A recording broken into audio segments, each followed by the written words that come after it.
link of the record. Okay, so we are starting from the biomolecules. सबसे पहले एक बात समझ लो कि चार तरह के बायोमोलिक्यूल्स होते हैं जिसपे आपकी बात होती है। पहले हैं कार्बोहाइड्रेट्स। कार्बोहाइड्रेट्स कौन होते हैं? जो एनर्जी कंपाउंड्स बनाते हैं। They have or they are also present in the cell surface membrane. Cell membrane भी बनाते हैं ये, और रिजर्व्ड एनर्जी के तौर पे हमारी बॉडी में स्टोर होते हैं, स्टोरेज करवाते हैं। कार्बोहाइड्रेट की हमारी बॉडी स्टोरेज करवाती है कार्बोहाइड्रेट के reserve energy. Okay, next to this हमारे पास आता है प्रोटीन। प्रोटीन एंजाइम बनाता है, एंटीबॉडीज बनाता है, फाइबर्स बनाता है। प्रोटीन के लॉन्ग फाइबर्स होते हैं जो कि मसल्स में मौजूद हैं। चैनल प्रोटीन होते हैं जो कि सेल मेम्ब्रेन में लगे हुए होते हैं। हेयर और स्किन भी प्रोटीन का बना हुआ है, सही है। फिर आपके पास आता है लिपिड या फैट, जिसमें हार्मोन्स होते हैं। Surface structure, cell surface membrane में लिपिड बहुत सारा मौजूद होता है। क्वेश्चंस बनाता है ऑर्गन के, उनको ऑर्गन को प्रोटेक्ट करता है बेसिकली, ये कह सकते हैं, और ये इंसुलेट करता है बॉडी को हमारी। फिर हमारे पास आता है न्यूक्लिक एसिड, जिसमें डीएनए और आरएनए ये इनहेरिटेंस करते हैं, जीन बनाते हैं, ठीक है। अच्छा, this is not that much important, you need to understand that हमारे पास कार्बोहाइड्रेट दो वर्ड से निकल के बना है। एक होता है गाइस कार्बो, जो कि रिप्रेजेंट कर रहा है कार्बन को। दूसरा होता है हाइड्रेट, जो कि रिप्रेजेंट कर रहा है वाटर को। यानी कि जितना नंबर ऑफ, गाइस इसको जरा गौर से समझना, जितना नंबर ऑफ कार्बन लोगे उतना ही नंबर ऑफ वाटर मॉलिक्यूल लेना पड़ता है। अगर ये C6 होता तो ये भी 6 होता, यानी कि 6 मॉलिक्यूल ऑफ वाटर का मतलब होता है C6H12O6, ठीक है, जिसको हम लोग ग्लूकोज कहते हैं। तो कार्बोहाइड्रेट को डिफाइन कैसे करते हैं? दे आर हाइड्रेटेड कार्बन, इनकी कंपोजिशन में कार्बन, हाइड्रोजन और ऑक्सीजन पाया जाता है। ये हाइड्रेटेड कार्बन्स होते हैं गाइस, ये हाइड्रेटेड कार्बन्स होते हैं, और इनके पास जो है वो जितना नंबर ऑफ कार्बन होगा उतने ही नंबर ऑफ वाटर मॉलिक्यूल्स होते हैं। इसके बाद आपके पास आता है सिंगल यूनिट शुगर, जिसको कहते हैं मोनोसेकेराइड। फिर आता है आपके पास डाइसेकेराइड, और फिर आता है आपके पास पॉलीसेकेराइड। बेटा वर्ड सेकेराइड जो है, समझिएगा प्लीज, वर्ड सेकेराइड का मतलब है शुगर। तो अगर वन शुगर है, वन यूनिट शुगर है, सिंगल यूनिट शुगर है, तो मोनोसेकेराइड कहलाता है। अगर 2 यूनिट शुगर है तो डाइसेकेराइड कहलाएगा, और अगर लॉन्ग चेन है शुगर की तो पॉलीसेकेराइड कहलाता है, सही है। अच्छा, अब इसमें तुम एग्जांपल याद करो डायरेक्ट। ग्लूकोज, फ्रक्टोज, गैलेक्टोज, ये तीनों एग्जांपल्स हैं किसकी? These three are the examples of monosaccharide. Glucose, fructose and galactose are the three examples of monosaccharides, ठीक है। फिर इसी तरह से आपके पास दूसरा आता है डाइसेकेराइड का स्ट्रक्चर, जिसमें आपके पास 2 यूनिट ऑफ शुगर होता है, जिसमें जब 2 यूनिट्स को आपस में आप जोड़ते हैं, जब 2 यूनिट्स आपस में जुड़ते हैं तो उसकी वजह से आपके पास C6H12O6 और C6H12O6 जुड़ के C12H22 और O11 बनता है। Guys just give me a minute, okay, 1 minute रुकना सर। अच्छा, एक आपके पास आ रहा है C6H12O6, दूसरा आपके पास आ रहा है C6H12O6, और फिर उससे बन रहा है C12H22O11।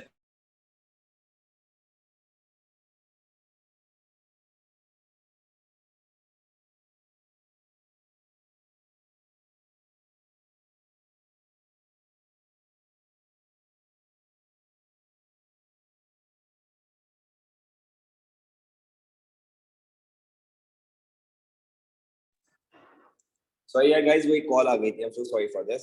अच्छा, अब देखो बेटा, ये याद कर लो कि ग्लूकोज प्लस ग्लूकोज माल्टोज बनाएगा, और ग्लूकोज प्लस फ्रक्टोज सुक्रोज बनाएगा, और ग्लूकोज गैलेक्टोज मिलके लैक्टोज बनाता है। जब भी शुगर बनेगी डाइसेकेराइड वाली, तो हमेशा एक water molecule, one water molecule will be released out, एक वाटर मॉलिक्यूल जरूर रिलीज आउट होता है। आपने सिंगल यूनिट शुगर याद किया, उसमें 3 एग्जांपल्स थी, सही है, ग्लूकोज, फ्रक्टोज और गैलेक्टोज। और फिर आपने याद किया माल्टोज, सुक्रोज और लैक्टोज, ये सारे के सारे 2-2 यूनिट वाले शुगर्स हैं, माल्टोज, सुक्रोज और लैक्टोज, ओके। अच्छा भाई, right after this what you need to understand is, इसके बाद आपने जो समझना है वो देखें जरा।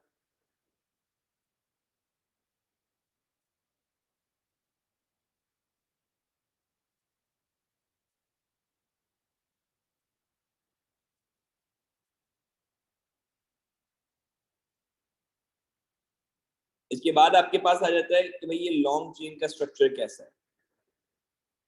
You need to understand the structure of long chain component.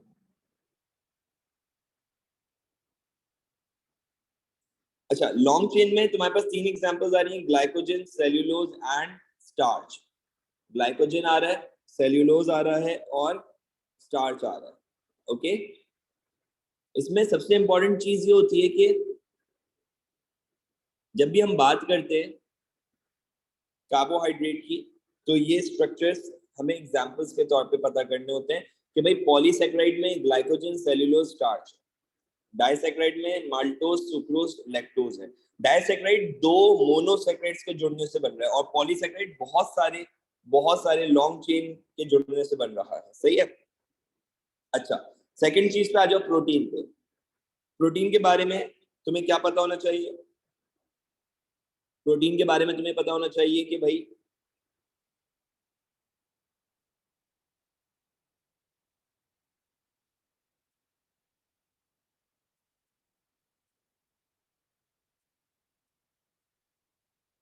एक मिनट, ये स्ट्रक्चर्स मैं ही बोलूंगा या प्रोटीन के स्ट्रक्चर्स अभी छोड़ दो, बस इतना याद रखो कि प्रोटीन जो है they are the long chain of amino acid.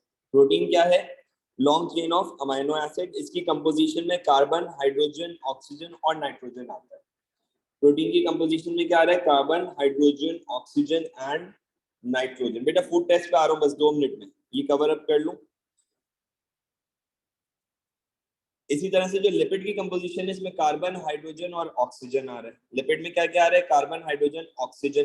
देखो बेटा, लिपिड के अंदर कार्बन, हाइड्रोजन, ऑक्सीजन है, और याद रखना कार्बोहाइड्रेट में भी सेम कार्बन, हाइड्रोजन और ऑक्सीजन है। लेकिन प्रोटीन में एक्स्ट्रा क्या आ रहा है? कार्बन, हाइड्रोजन, ऑक्सीजन के साथ साथ सबसे इंपॉर्टेंट आ रहा है आपके पास एक्स्ट्रा नाइट्रोजन। ये याद रखना है, सही है।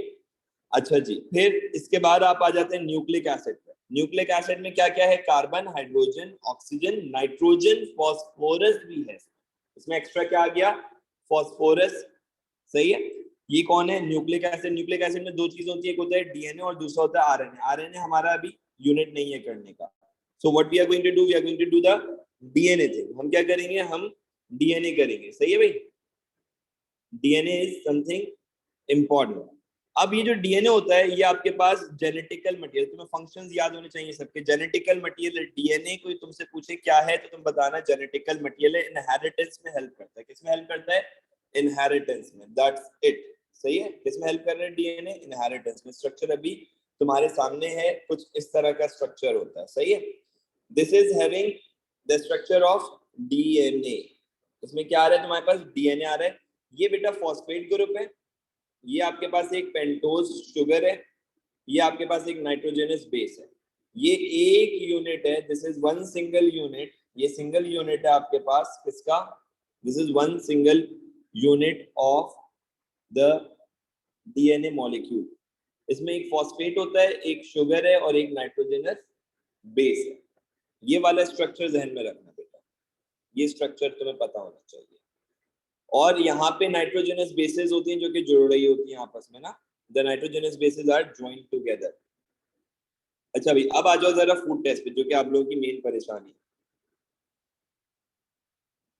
तो this is called the food test. हम इसको 4 पैरामीटर्स पे टेस्ट करते हैं। सबसे पहला आपके पास आ जाता है आयोडीन टेस्ट। आप लोगों ने मेरे साथ साथ याद करना है। The very first one is iodine. Are you all ready guys? जरा प्लीज।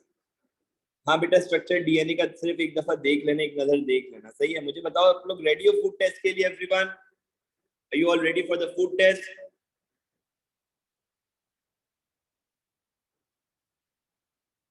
Okay, perfect. परफेक्ट जी। तो पहले टेस्ट का नाम है आयोडीन टेस्ट। पहले टेस्ट का क्या नाम है? Iodine test. आयोडीन टेस्ट क्या होता है? आयोडीन टेस्ट किस चीज के लिए यूज होता है? It is use to test starch. It is use to test starch. क्या टेस्ट करेंगे आयोडीन से बेटा? याद कर लो, स्टार्च के लिए यूज होता है। Iodine is use for the starch testing. Iodine किस चीज के लिए यूज हो रहा है? स्टार्च टेस्टिंग के लिए।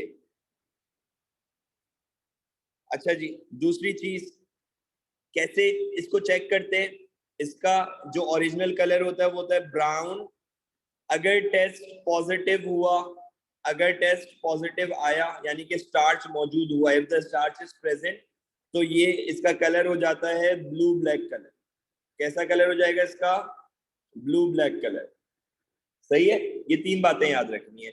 पहला टेस्ट है आयोडीन टेस्ट, स्टार्च के लिए यूज होगा, अगर पॉजिटिव आता है तो ब्लू ब्लैक हो जाएगा, और अगर नेगेटिव हुआ तो रिमेन ब्राउन, ब्राउन या ऑरेंज जैसा ब्राउन। सही है, ठीक है गाइस, ये याद हो गया। Give me a yes if it's done with everyone, come on जल्दी से।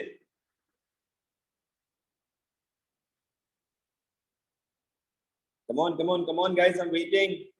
Okay, thank you beta, thank you guys, thank you everyone. Let's move on now. The next test is the next test is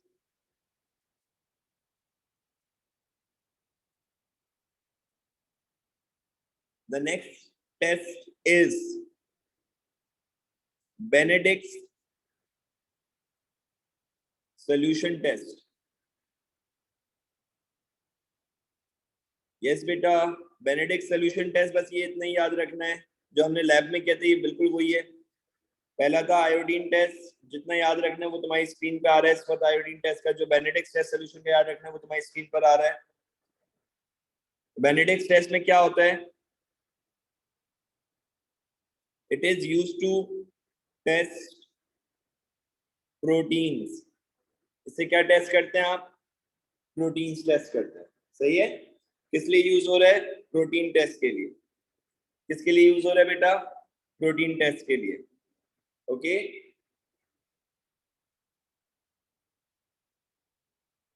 क्या होता है Benedict test में? Benedict test के अंदर आपके पास जो प्रोटीन यूज हो रहा है बेनेडिक्ट टेस्ट में, तो जब आप इसको ऐड करते हैं तो इसका कलर होता है वॉयलेट। कैसा कलर है इसका? वॉयलेट। और ये चेंज हो जाएगा। ओहो, हाँ यार सॉरी, मैंने गड़बड़ कर दी, मेरा ध्यान असल में कहीं और। ब्यूरिट्स टेस्ट होता है। Let me correct this guys, I am so sorry for this. Benedict लिख दिया मैंने, दोनों बी से स्टार्ट होते हैं। It's Buret's test. Zainab, thank you so much for correcting me. This one is Buret's test. इसका वॉयलेट या blue colour होता है, और अगर ये टेस्ट पॉजिटिव आएगा तो इसका कलर हो जाता है पर्पल। अगर ये पॉजिटिव आ रहा है तो इसका कलर हो जाएगा आपके पास कैसा? Purple. Biurets test. Okay, please follow कीजिएगा। The third one is Benedict solution. Biuret solution हो गया। तीसरा टेस्ट है आपके पास बेनेडिक्ट सोल्यूशन। बेनेडिक्ट सोल्यूशन में क्या होता है? बेनेडिक्ट सोल्यूशन में आपके पास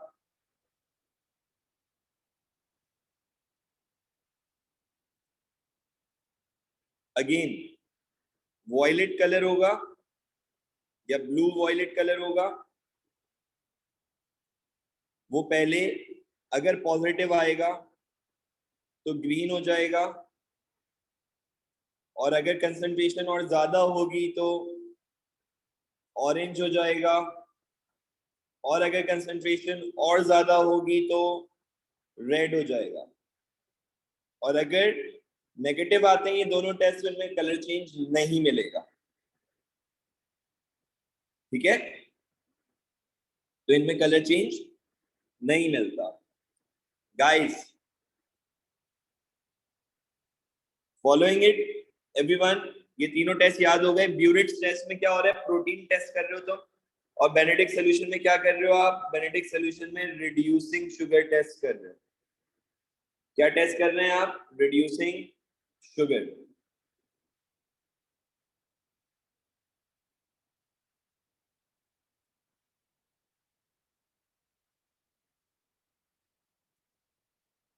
ठीक है, आखिर में मैं आपको बोलूंगा कि आप इसका एक स्क्रीनशॉट ले लेना अभी याद करने के लिए, इतना बस बहुत होगा। सही है, फिर इमल्शन टेस्ट होता है। इथेनॉल इमल्जन टेस्ट होता है, किस चीज के लिए होता है? Testing for fats. किसके लिए आप टेस्ट कर रहे हैं? You are testing it for fats. जब आप फैट्स के लिए टेस्ट करते हो बेटा, एक तरह का शुगर है असना, just remember it like this, that it's a kind of a sugar, that's it right now, for now, for this on this 11th hour, you just remember it that a kind of sugar is a reducing sugar और उसकी opposite kind होती है non reducing. सही है, तो अगर positive हुआ यानी कि रिड्यूसिंग शुगर किसी सैंपल में मौजूद है तो वो ग्रीन, ऑरेंज और रेड कर देगा कलर। ओके,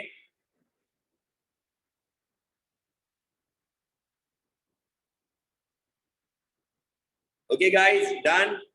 फैट्स का बताओ आप। फैट्स में हम लोग क्या करते हैं? इथेनॉल डालते हैं। अगर वो पॉजिटिव होगा तो मिल्की व्हाइट अपीयरेंस देगा। कैसी अपीयरेंस देगा? Milky white appearance. Guys follow करो, कैसी अपीयरेंस देगा?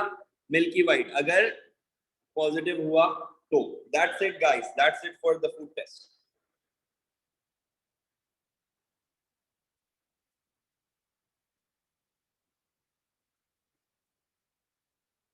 Guys, give me a yes if all of you are done with these 4 tests. फिर एक इंपॉर्टेंट चीज बताता हूं मैं आप लोगों को। नहीं बेटा, जितना बता रहा हूं बस वो रखो। Okay, I just got 4 yes. What about the rest? Come on everyone, come on, hurry up. Done? Okay, let's move on. तुम्हें ये 4 चीजें याद होनी चाहिए।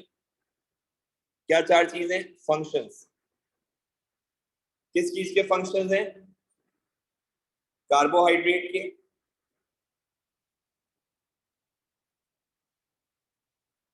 and then you are done with the biological molecule.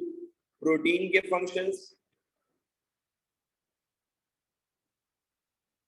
यार ये तुमने बहुत अच्छा काम किया यान, that you took the picture and sent it in the group.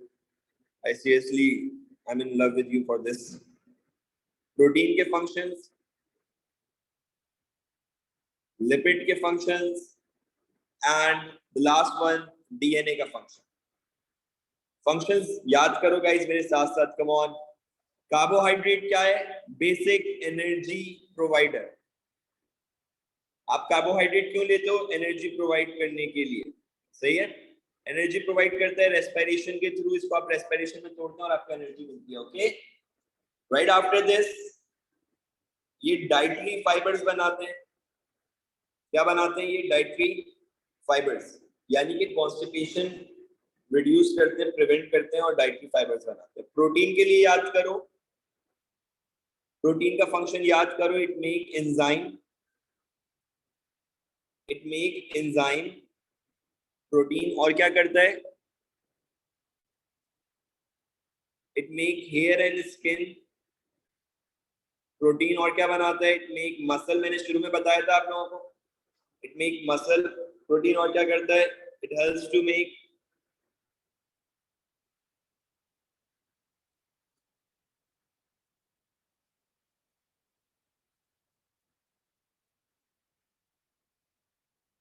Blood में हमारे हीमोग्लोबिन भी किसका बना हुआ है? प्रोटीन का।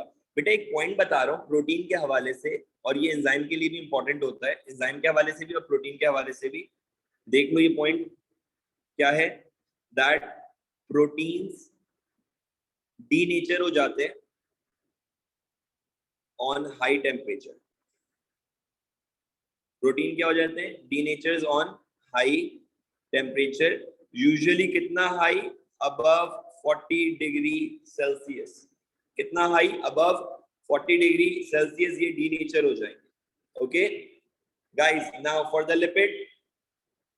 लिपिड के लिए फॉलो करो, प्रोवाइड। लिपिड को आप फैट्स कहते हो।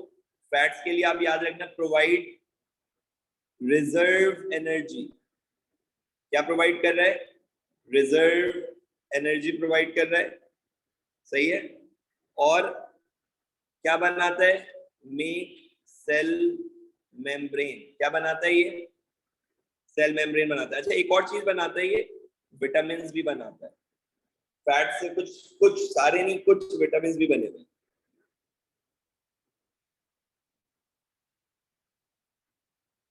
और बेटा ये याद रखना, डीएनए क्या करता है?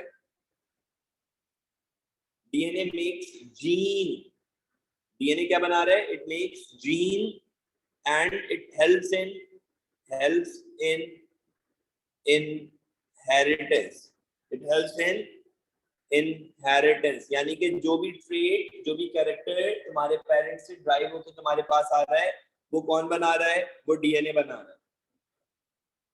फिर तीसरी चीज है तुम्हारे पास डीएनए से related, that DNA also makes proteins।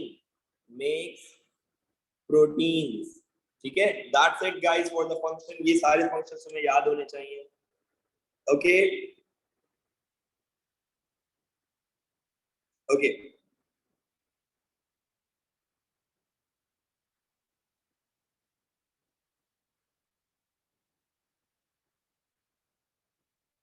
चले जी। Ayan is going to post this picture also। हाँ बेटा, that's it। बताओ।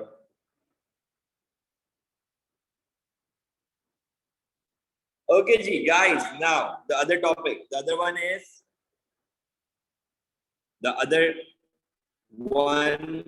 is enzyme। एक enzyme और करवा रहा हूँ मैं, बस जल्दी से।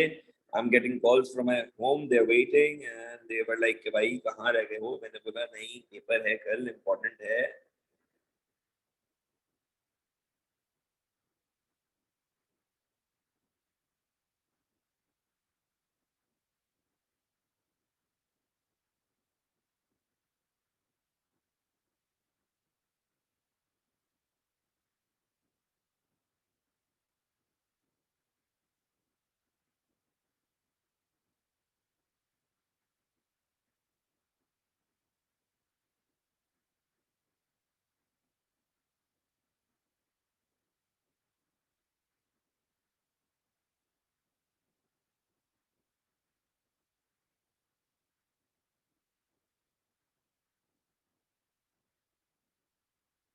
Why I am unable to find that enzyme file? I'm so sorry for this। Somewhere it should be somewhere here, na?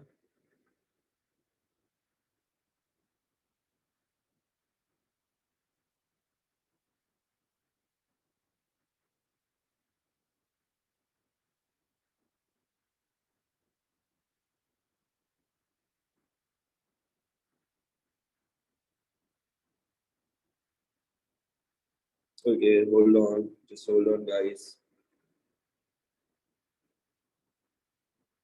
Let me see that where the enzymes. Here are the enzymes। Yes, here you go।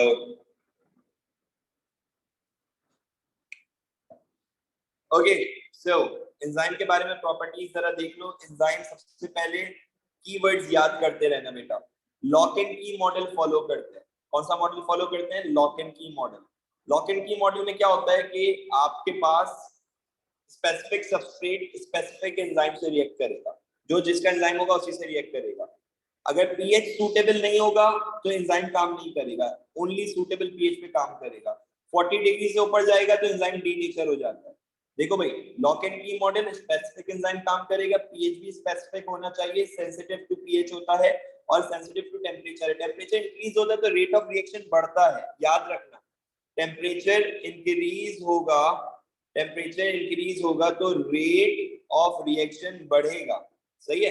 लेकिन अगर 40 से ऊपर जाएगा तो enzyme क्योंकि denature हो जाएगा तो रेट ऑफ रिएक्शन जीरो हो जाएगा, जीरो। ओके, एंजाइम खुद रिएक्ट नहीं करता, एंजाइम खुद रिएक्ट नहीं करता। एंजाइम कैसे काम करते हैं? एंजाइम प्रोटीन का बना हुआ है, बायो कैटलिस्ट स्पीड अप करता है केमिकल रिएक्शन को। और कैसे करता है? Bye lowering the energy of activation, bye lowering the energy of activation. Guys, Ayan, can you please capture this one as well?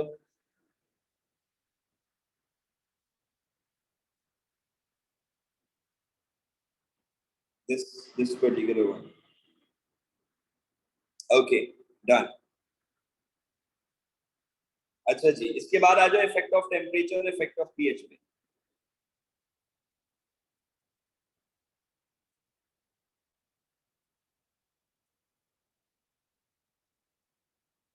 So guys listen, temperature देखो, पहले temperature increase होता है, टेम्परेचर इंक्रीज होगा तो रेट ऑफ रिएक्शन इंक्रीज होगा, क्योंकि temperature increase होने से मॉलिक्यूलर मूवमेंट बढ़ जाती है, क्योंकि काइनेटिक एनर्जी बढ़ जाती है। Okay, so when you increase the temperature you are actually increasing the rate of reaction, but लेकिन तुम जैसे ही 40 डिग्री से ऊपर जाओगे तो रेट ऑफ रिएक्शन धड़ाम करके नीचे गिर जाएगा। Why is that? So because the rate drops down just because of the denaturation of the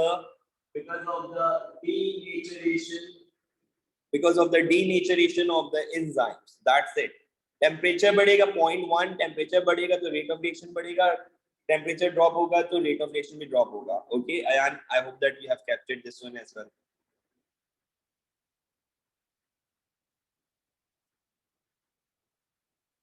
okay, दूसरा पॉइंट, हर एंजाइम का अपना पीएच होता है, हर एंजाइम का अपना स्पेसिफिक पीएच होता है। Change in the pH also denatures the enzyme, change in the pH also denatures the enzyme.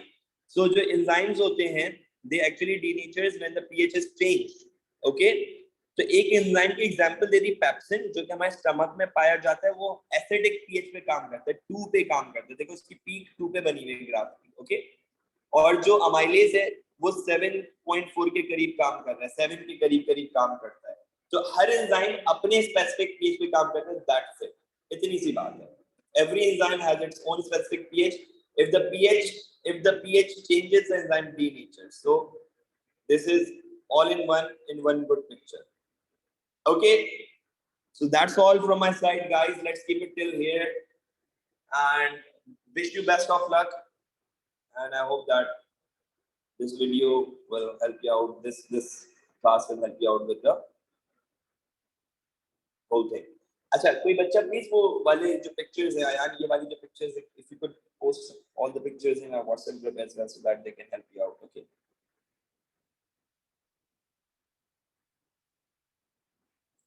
okay. Thank you guys. Allah Hafiz.